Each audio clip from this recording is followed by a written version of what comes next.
Survey after survey claims that more than anything, people fear death, public speaking, heights, darkness, spiders, and, God forbid, snakes.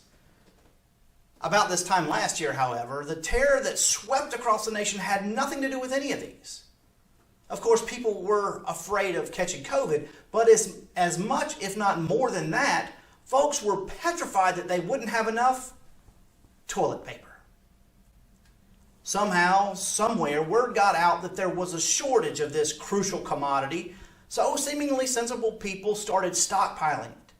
Shelves were empty, prices were astronomical, toilet paper became as precious as gold.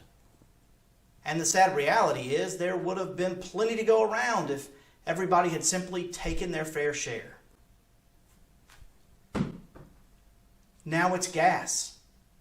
Here in the Southeast, the major pipeline has been shut down by hackers, and stations are either out of gas or there are lines of cars down the block waiting to get fuel.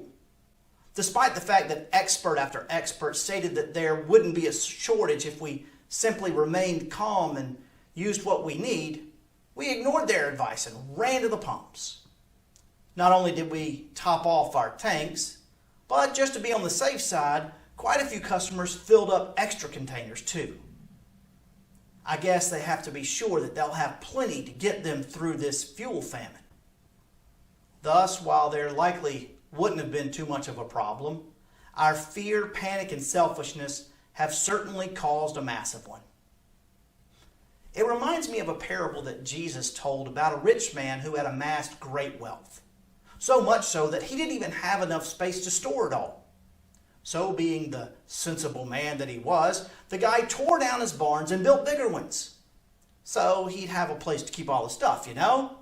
And when the construction was finished, he said to himself, "Self, you've got all you'll need for many years to come. Sit back, relax, eat, drink, and be merry."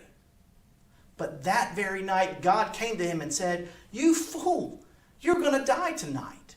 And all this stuff you've got, whose will it be? It's not like you can take it with you." And then Jesus went on to say, "So it is with those who store up treasures for themselves, but are not rich toward God." So much of the time we allow fear, panic, and selfishness to drive our decisions. We hold tightly to the things that we have, worried that we may not have enough. We hoard our money, our possessions, and apparently our gas.